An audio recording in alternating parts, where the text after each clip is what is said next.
సోదరులకు నమస్కారము. సంవత్సరం పొడుగున 11 నెలలైంది మేము ప్రభుత్వంలోకి వచ్చి. ఈ 11 నెలల నుంచి ప్రతిపక్ష హోదాలో ఉండి ప్రభుత్వానికి అవసరమైన చోట సలహాలు సూచనలు ఇవ్వడానికి ప్రజల పక్షాన మిమ్మల్ని ప్రతిపక్షంలో కూర్చోబెట్టిండ్రు తెలంగాణ ప్రజలు. 10 ఏళ్ల పాలన దుర్వినియోగం చేసిండ్రని కాంగ్రెస్ ప్రభుత్వానికి ఈ రోజు పట్టం కట్టినటువంటి తెలంగాణ 4 కోట్ల మంది ప్రజలకి మీరు కనీసం అధికారంలో ఉన్నంత సేపు ఏం చేయలేదు, ప్రతిపక్షంలో ఉన్నంత సేపు దాడులు తప్ప ఇంకొకటి తెలియదు. వ్యతిరేకించడం, మాట్లాడడం తప్పించి ప్రజలకు అవసరం ఉన్న ఒక్క పని కూడా పనికొచ్చే మాట మాట్లాడనటువంటి కేసీఆర్ గురించి, అదే ఇప్పుడు మనకు 4 నెలల నుంచి కనబడనటువంటి కేసీఆర్ అయినా, విదేశాలకు తిరిగేసి వచ్చేటటువంటి కేటీఆర్ అయినా, 6 అడుగుల బుల్లెట్ అని చెప్పుకునేటటువంటి హరీష్ రావుకైనా ఈ మీడియా ముఖంగా ఒక సవాల్ ఇస్తున్నా. నేను మీ 10 ఏళ్ల పాలన తీసుకుందాం, మా 10 నెలల పాలన తీసుకుందాం. ఈ 10 ఏళ్లలో మీరు మొట్టమొదటిదే అబద్ధంతో మొదలైనటువంటి మీ పాలన. దళితునికి ముఖ్యమంత్రిని చేస్తా, 3 ఎకరాలు గిరిజనులకి దళితులకి 3 ఎకరాలు ఇస్తా అని అబద్ధమాడి, ఇంటికో ఉద్యోగం ఇస్తా అని అబద్ధమాడి, ఈ పేదోళ్ళకి అందరికీ కూడా డబుల్ బెడ్రూమ్ ఇండ్లు ఇస్తా అని అబద్ధాలాడి 10 ఏళ్లు పబ్బం గడుపుకున్నటువంటి కేసీఆర్ పాలనతో కాంగ్రెస్ పాలన పోల్చుతుంటే ఈరోజు ముక్కు మీద ఏలేసుకునేటటువంటి పరిస్థితి. మరి మేము వచ్చి 10 నెలలే అయింది.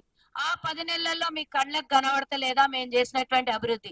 7.5 లక్షల కోట్లు తెలంగాణ ప్రజల మీద, ప్రభుత్వం మీద అప్పుల భారం మోపింది గాక పూటకొక మాట, అబద్ధాల మాట, ఇష్టం వచ్చినటువంటి మాటలు మాట్లాడుతుంటే నేను కొన్ని ప్రశ్నలు వేస్తా. సవాల్కు రెడీగా ఉన్నారా? ఎక్కడ రమ్మంటారా రండి, చర్చకు సిద్ధమైతే మీరు ఎక్కడికి పిలిస్తే మేమన్నా వస్తాం. మీరన్నా ప్లేసు టైము మీరు చెప్పండి, లేదంటే మమ్మల్ని చెప్పమన్నా చెప్తాం. కనీసం ఇంకిత జ్ఞానం పెట్టుకోండి. హరీష్ రావు, కేటీఆర్ మీ అయ్య ఎట్లన్నా రాడు, ఫామ్ హౌస్ ల నుంచి బయటికి రాడు. ఏదో పులి బయటికి వస్తుంది, సింహం బయటికి వస్తుంది, నక్క బయటికి వస్తుంది అని చెప్పుడు కాదు. మేము అడిగే ప్రశ్నలకు సమాధానాలు ఉన్నాయా?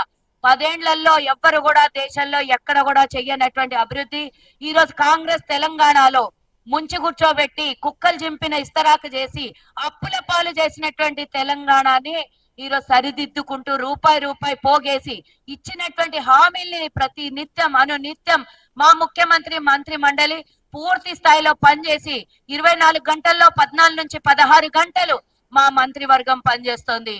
ప్రజాభవన్ లో మంగళ శుక్రవారాలే కాకుండా గాంధీ భవన్ లో వారానికి ఒకసారి మంత్రులు కలుస్తున్నారు. ప్రజల సమస్యల్ని వింటున్నారు, అప్పటికప్పుడే సమస్యల్ని పరిష్కారం చేస్తున్నారు.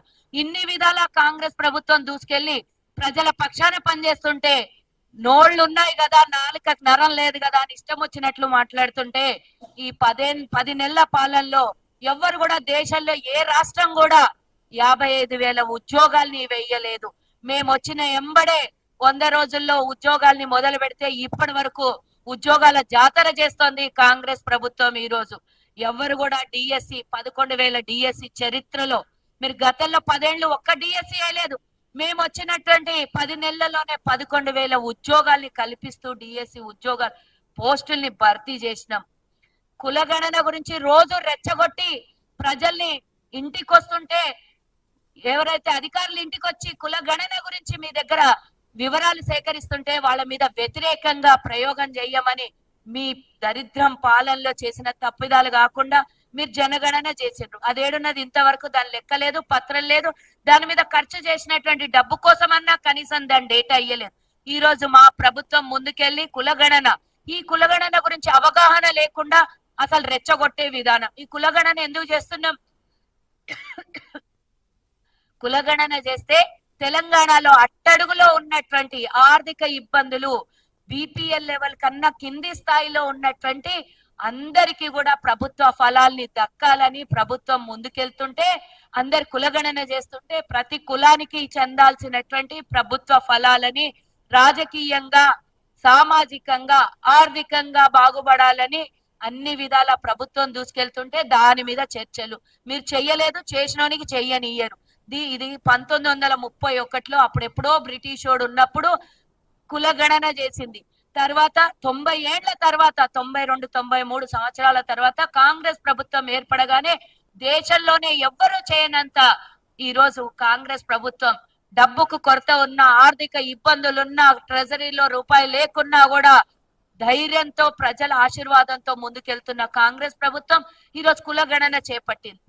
కులగణన వల్ల రేపు పొద్దున అన్ని విధాల రాజకీయంగా నా కులానికి ఎంత హక్కు అని అడగడానికి ఈరోజు కులగణన పనికొస్తుంది. ఆర్థికంగా వెనుకబడినోడికి ప్రభుత్వ ఫలాల్ని అడగడానికి పనికొచ్చేటటువంటి ఇంత మంచి కులగణని ఈ రోజు మేము సేకరిస్తుంటే దాని మీద మీ వ్యంగ్యంగా మాట్లాడే మాటలు, రెచ్చగొట్టే విధానాలు, అంతేకాకుండా ఈ రోజు రాహుల్ గాంధీ గారు ఆ రోజు మనము పాదయాత్రలో చెప్పిండ్రు, నిన్నటి వరకు ఎన్నికల్లో చెప్పిండ్రు, కులగణన అనేది ఎక్స్రే ఎట్లా తీస్తామో అట్లా కులగణన చేపట్టాలి అని చెప్తే ఒక అడుగు ముందుకేసి మన ముఖ్యమంత్రి గారు ఎక్స్రేనే కాదు మొత్తం health body checkup, complete body checkup చేసుకుంటే ఎట్లా రిపోర్ట్ వస్తుందో ఆ విధంగా ప్రతి ఒక్కరు ఇంట్లో ఎవరికి ఏ అవస్థలున్నా, ఏ కష్టాలున్నా, ఏ నష్టాలున్నా, నిరుద్యోగం ఉన్నా, ప్రభుత్వ ఫలం అందకపోయినా కూడా ఈ కులగణన ద్వారా ప్రజలకి ఈ రోజు ప్రభుత్వం అందుబాటులో రావడానికి ఇంత మంచి ఒకటి దేశంలో చెప్పుకోదగినటువంటి కులగణన సేకరిస్తోంది.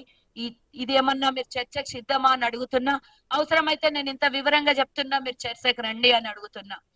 అంతేకాకుండా మొట్టమొదటిసారి దేశంలో ఒకే ఒక ఇచ్చినటువంటి వాగ్దానం మీద ఒకటి 18,000 కోట్ల రూపాయలు రుణమాఫీ చేసింది రైతులకి. ఏకకాల రుణమాఫీ దేశంలో ఎవ్వరు కూడా ఒకే ఒక ఇచ్చినటువంటి హామీని నెరవేర్చుకోవడానికి ఏకకాల రుణమాఫీ 2 లక్షల లోపల ఉన్నటువంటి వాళ్ళకు 18,000 కోట్ల రూపాయలు రుణమాఫీ చేసింది. మీరు మొత్తం రైతు బంధు అని 10 ఏళ్లలో ఇవన్నీ మేము ఒక్క నెలలో ఇచ్చి చూపించినాం. ఇది కదా కాంగ్రెస్ చేస్తున్నటువంటి లబ్ధి ప్రజలకి, ఇది కదా రైతులకు అండగా నిలబడుతుంది. అంతేకాకుండా ఇచ్చినటువంటి హామీలో భాగంగా 500 రూపాయలు రైతులకి బోనస్ గా సన్న బియ్యం మీద కాంగ్రెస్ ప్రభుత్వం ఇస్తోంది. ఈ రోజు మీరు ఎన్నడన్నా ఇచ్చిర్రా? కనీసం ఒడ్లు కొనడానికి కూడా నిరాకరించిన వాళ్ళు మీరు. ఈ రోజు కాంగ్రెస్ ప్రభుత్వం ముందుకొచ్చి 500 రూపాయలు వాళ్ళకి బోనస్ ఇస్తోంది. అలాగే గ్రూప్ 1 దేశ చరిత్రలో ఎవ్వరు కూడా చెయ్యనటువంటిది. గ్రూప్ 1లో 562 మందికి ఒకేసారి ఈ రోజు ఉద్యోగం కల్పించి వాళ్ళకి ఈ రోజు ఉద్యోగ భర్తీ చేసింది అంటే ఎవ్వరు కూడా చెయ్యనటువంటిది. ప్రతిసారి మీరున్న 10 ఏళ్లలో ఎగ్జామ్స్ పెడితే నోటిఫికేషన్ వస్తే లీకేజ్లన్నా అయితే, పోస్ట్ పోన్ అన్న అవుతుంది, కేసులన్నా పడతాయి. దానికి మీ మొక్కలకు ఏం చేయలేదు. కాంగ్రెస్ ఇచ్చిన హామీల్ని 55,000 ఉద్యోగాల్ని కల్పించడం అంటే మామూలు విషయం కాదు. ఒక్క సంవత్సరం లోపల కాదు, 6 నెలల లోపల 55,000 ఉద్యోగాలను ఇచ్చిన కాంగ్రెస్ చరిత్రతో మీరు పోల్చుకుంటున్నారు.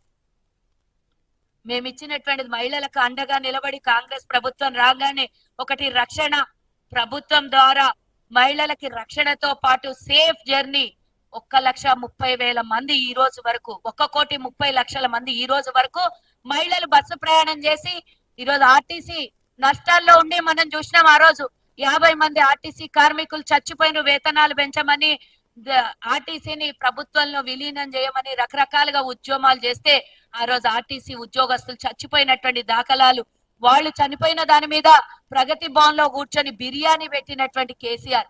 కానీ ఈ రోజు ప్రభుత్వంలో అధికారంలో రాగానే మహిళలకే కాకుండా అటు ఆర్టీసీ ఉద్యోగస్తులకు కూడా నష్టాల్లో ఉన్నటువంటి ఆర్టీసీకి 3,000 కోట్ల రూపాయలు చెల్లించి లాభాల బాటల దిశగా పంపించినటువంటి కాంగ్రెస్ ప్రభుత్వం మీద మీరు మాట్లాడుతున్నారు ఈ రోజు. అంతేకాకుండా ఇచ్చిన హామీలో 200 యూనిట్లు మేము ఉచితంగా ఇస్తామని చెప్పాం. ఇప్పటి వరకు 43 లక్షల గృహాలకి 200 యూనిట్ల ఉచిత విద్యుత్ సరఫరా చేస్తోంది కాంగ్రెస్ ప్రభుత్వం. దీంతో మాకు మీకు పోలిక ఉందా? మీరు ప్రతి సంవత్సరము ధరలు పెంచుకుంటూ పోయినరు విద్యుత్ మీద. చిన్న పేదోని గుడిసెల్లో కూడా 500,000 రూపాయల బిల్లులు వచ్చి కట్టలేని పరిస్థితి, కూలీ చేసుకున్నోడు కూడా. ఈ రోజు అట్లాంటిది కూడా విముక్తి కలిగించి 200 యూనిట్ల ఉచిత కరెంట్ ఇచ్చింది కాంగ్రెస్ ప్రభుత్వం. ఈరోజు దేశంలో ఎవ్వరు కూడా, ఎన్నో రాష్ట్రాలలో అధికారాలు పోతున్నాయి, వస్తున్నాయి, ఎన్నికలు అవుతున్నాయి, ఎక్కడ కూడా 500 రూపాయలకి ఎక్కడ కూడా గ్యాస్ సిలిండర్ ఇవ్వలేదు.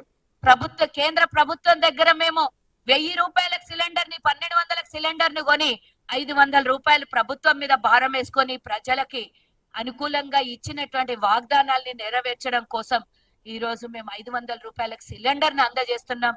దాని మూలంగా 45 లక్షల కుటుంబాలకు ఈ రోజు సిలిండర్ పంపిణీ చేస్తున్నాం మేము. అంతేకాకుండా 4.5 లక్షల ఇందిరమ్మ ఇండ్లని ఈ రోజు మేము శంకుస్థాపన చేసి ముందుకెళ్తోంది. అగ్గిపెట్టె ఇల్లు అన్న కేసీఆర్, కానీ ప్రభుత్వ హయాంలో ఒక్క రోజు కూడా కనీసం 20-30 వేల ఇండ్లను కూడా ఇయ్యలేదు నువ్వు. ఈ రోజు మేము 4.5 లక్షల ఇండ్లని మేము ప్రతి నియోజకవర్గానికి 119 నియోజకవర్గాల్లో 4.5 లక్షల ఇండ్లకి మేము మొదలు పెట్టాము. ఈ రోజు దీనికి 22,000 కోట్ల రూపాయలు ప్రభుత్వ ధనం ఖర్చు అవుతుంది. అయినా కూడా స్థలం ఉన్నోడికి డబ్బులు ఇస్తూ ఇల్లు కట్టిస్తున్నాం, స్థలం లేనోడికి స్థలము డబ్బులు ఇచ్చి ఇల్లు కట్టిస్తున్నాం. ఈ రోజు మేము అన్ని విధాల ప్రజలకు ఇచ్చినటువంటి హామీల్ని ఒక్కొక్కటి నెరవేరుస్తుంటే పొద్దుమూకుల ఇచ్చిన వాగ్దానాలు ఎక్కడ పోయినాయి, హామీలు ఎక్కడ పోయినాయి, 420 ఏమైంది, కాంగ్రెస్ గురించి మాట్లాడేటంత మీ కనీసం నాలుక మీద ఉచ్చరించేటటువంటి అర్హత కూడా లేదు. 10 ఏళ్ళు మొత్తం రాష్ట్రాన్ని దోచుకొని తిన్నారు. 17,000 కోట్ల మిగులు బడ్జెట్, 72,000 కోట్ల అప్పు కేవలం 65 సంవత్సరాలలో మీ మీద భారం ఉంటే ఈ రోజు 7.5 లక్షల కోట్ల అప్పు చేసింది కాక నోటికొచ్చినట్లు వెదవ కూతలు కూస్తున్నారు. ఆరోగ్యశ్రీ ప్రైవేట్ ఆసుపత్రులకు డబ్బులు చెల్లించలేక ఆ రోజు ఎవ్వరు కూడా ఆరోగ్యశ్రీ దగ్గర తీసుకొని ఆసుపత్రిలో పోవాలంటే భయపడినరు. ఆసుపత్రిలో కూడా ఎవరు ట్రీట్మెంట్ ఇవ్వలేదు. కానీ ఈ రోజు ఇంత అప్పుల్లో ఉన్నటువంటి రాష్ట్రమైనా సరే మేము ఇచ్చినటువంటి హామీ నెరవేర్చడానికి కోసం 5 లక్షలు ఉన్నటువంటి ఆరోగ్యశ్రీ 10 లక్షలకి చేర్చి ఎంతో మంది పేదలకి, నిరుపేదలకి ఈ రోజు కార్పొరేట్ లెవెల్లో వైద్యం అందిస్తున్నటువంటి మా ప్రభుత్వం. ఆనాడు రాజశేఖర్ రెడ్డి గారు మొదలు పెట్టినటువంటి ఈ ఆరోగ్యశ్రీని కేసీఆర్ దీన్ని కథం పట్టిద్దాం అనుకున్నా మా ప్రభుత్వం రాగానే మళ్ళీ కార్పొరేట్ లెవెల్లో పేదవాడికి కూడా గుండాపరేషన్ అయినా చేసుకోవడం కోసం, ఎంత కష్టాల్లో నష్టాల్లో ఉన్నా కూడా పేదోడు పోతే కార్పొరేట్ ఆసుపత్రుల్లో డోర్లు ఓపెన్ చేయడం కోసం 10 లక్షల రూపాయల ఆరోగ్యశ్రీ ద్వారా ఈ రోజు ప్రజలకు అందుబాటులో ఉంది మా హయాంలో అని చెప్పడానికి ఈరోజు సంతోషకరం కాకుండా ఈరోజు ప్రజల పక్షాన ప్రజాపాలన నడుస్తోంది అని చెప్పడానికి ఇవే నిదర్శనం. అంతేకాకుండా హాస్టల్ విద్యార్థులకు ఎప్పుడు కూడా చరిత్రలో ఎన్నడూ కూడా చూడనటువంటిది కాస్మెటిక్సే కానివ్వండి, డైట్ కోసమే కానివ్వండి, రేవంత్ రెడ్డి గారు మొన్న పిల్లలకి వీళ్ళు వాళ్ళు అని కాదు ఎవరికైనా సరే హాస్టల్లో ఉండేటటువంటి విద్యార్థుల కోసం ధరల్ని పెంచి వాళ్ళకి ఈరోజు వాళ్ళ ఆశీర్వాదం పొందినటువంటి ప్రభుత్వం మాది ఈరోజు. అలాగే ఇంటిగ్రేటెడ్ రెసిడెన్షియల్ స్కూళ్ళని కూడా ఈరోజు కుల మత భేదం లేకుండా అందరి కోసం అందుబాటులో తీసుకురావడం కోసం మొన్ననే ప్రారంభించినటువంటి విషయం మనం గుర్తు చేసుకోవాలి. దీనికోసం 5,000 కోట్ల రూపాయలని ప్రభుత్వం వెచ్చించి ముందుకెళ్తోంది అన్ని హాస్టళ్ల కోసం అని కూడా ఈరోజు ఈ సందర్భంగా తెలియజేస్తున్నా. దేశంలో ఎవ్వరు చేయలేంది ఏదో చేస్తారు, కానీ అన్నిటికన్నా పెద్దది స్కిల్ డెవలప్మెంట్స్, అలాగే స్పోర్ట్స్ యూనివర్సిటీలు తెలంగాణలో తీసుకొని వచ్చి 11 నెలల్లో 11 ఏళ్ళైనా కూడా ఇవి సాధ్యం కానటువంటి పనులని కాంగ్రెస్ ఈ రోజు చేసి చూపిస్తోంది 11 నెలల్లో. అంతేకాకుండా మూసీని మొత్తము ప్రక్షాళన చేసి తెలంగాణ ప్రజలకి ఆ మురికి నీటి బాధ నుండి, దోమల కాటు నుండి, మురికి నీటిలో నివాసం ఉండే వాళ్ళకి తప్పించడం కోసమే కాకుండా మూసీని ప్రక్షాళన చేస్తే గంగా, యమున ఇలాంటి రివర్ పేర్లే కాకుండా మూసీని కూడా ఆ రివర్ పేర్ల పక్కన పెట్టాలనే ఒక ప్రపంచ రికార్డు సాధించడం కోసం విదేశాలకి చూసి వచ్చి ఈ రోజు తెలంగాణలో మరి మూసి ప్రక్షాళన చేయాలని మా ప్రభుత్వం ఎన్ని కష్టాలు వచ్చినా కూడా దాన్ని ముందుకు తీసుకొని వెళ్ళి అక్కడ మూసీలో నివాసం ఉంటున్న వాళ్ళకి సురక్షితంగా ఇందిరమ్మ ఇండ్లని, డబల్ బెడ్రూమ్ ఇండ్లని కూడా ఇచ్చి వాళ్ళకి ఖర్చుల కోసం 25,000 ఇచ్చి వాళ్ళకి సురక్షితంగా వాళ్ళకి కావాల్సినటువంటి ఏర్పాట్లు ప్రభుత్వం చేస్తుంటే మూసీలో ఉన్నటువంటి మీ కబ్జా కోర్లను రక్షించడం కోసం అడ్డంగా పండుకుంటాం, నిలువుగా పండుకుంటాం అని మాట్లాడుతున్నారు. ఈ రోజు చెప్తున్నారు, అడ్డంగానన్నా పండుకోండి, నిలువుగానన్నా పండుకోండి. ప్రభుత్వం చేసే పనులు ప్రజలకు ఉపయోగపడే పనులు 4th సిటీగా కాకుండా ప్రపంచంలోనే పేరు ప్రఖ్యాతిగాంచి రాబోయే 100 సంవత్సరాల కోసం మంచి జరగడం కోసం ప్రభుత్వం తీసుకున్న డెసిషన్ ఆగేది లేదు. మీరు అడ్డం పండుకున్న బుల్డోజర్లు ఎక్కిచ్చైనా సరే ప్రభుత్వం తీసుకున్నటువంటి డెసిషన్స్ ముందుకెళ్తది. ప్రజల ఆశీర్వాదం ఉన్నంతసేపు కాంగ్రెస్ పార్టీని గాని, కాంగ్రెస్ ప్రభుత్వాన్ని గాని, రేవంత్ రెడ్డి ప్రభుత్వాన్ని గాని ఎవరు కూడా ఏలుబెట్టి చూపించినా తల్లో వెంట్రుక కూడా పీకలేరని ఈ సందర్భంగా తెలియజేస్తూ ఈరోజు తెలంగాణ అభివృద్ధిని ఓర్చుకోలేనటువంటి బీఆర్ఎస్ వాళ్ళు మొన్న మనం చూసినాం కొడంగల్లో చేసినటువంటి ఘటనని ప్రభుత్వ అధికారి మీద చేసినటువంటి దాడుల్ని మేము చూసినాము. మా సొంత జిల్లాలో రేవంత్ రెడ్డి గారి ఇలాకాలో మీరు ఎలిబెట్టబోయినరు బిడ్డ, కాసుకోండి. ఇలాంటి పనులు ఎక్కడన్నా చేస్తే రేపు పొద్దున ఇక ఒక్కడు అరెస్ట్ అయ్యిండో ఆల్రెడీ, ఇంకొకడు కూడా పెద్ద తలకాయ లేచిపోయే పరిస్థితి వస్తది. ఇట్లాంటి మీ ప్రెస్టేషన్ లో మీరు 10 ఏళ్ల అధికారంలో లేకపోవటం వల్ల ఇలాంటివన్నీ మీకు లోపల నుంచి అది చంద్రముఖి వచ్చినట్ల మీరు రకరకాలుగా మీ వేషధారణలు మీ మాటలు మారుతా ఉన్నాయి. ఖబర్దార్ కేటీఆర్ అని చెప్తున్నా. ఎవరు అధికారుల మీద గాని పోలీసు వ్యవస్థ మీద గాని లా అండ్ ఆర్డర్ మీద మీరు ఎవరన్నా ఇలాంటివి చేస్తే మాత్రం చూసుకుంటూ ఊరుకోదు, ఉపేక్షించదు. ఈ ప్రభుత్వం ప్రజాపాలనలో నడుస్తున్నటువంటి ప్రజల కోసం నడుస్తున్నటువంటి పాలన కాబట్టి ఏలు పెట్టి చూస్తే ఏలు పోతుంది, కాలు పెట్టి చూస్తే కాలు పోతుందని ఈ సందర్భంగా తెలియజేస్తూ అవసరమైన చోట సలహాలు సూచనలు ఇవ్వండి. లేదా మూసుకొని 30 మంది ఉన్నారు ఎమ్మెల్యేలు, ఇక నాకైతే గుర్తులేదు కానీ ఆ 30 మందిని కాపాడుకునే ప్రయత్నం మాత్రం చేయండి. మిగతా విషయాలలో తల దూర్చొద్దని ఈ సందర్భంగా హెచ్చరిస్తూ తర్వాత సోదరుడికి మాట్లాడమని కోరుతున్నాను.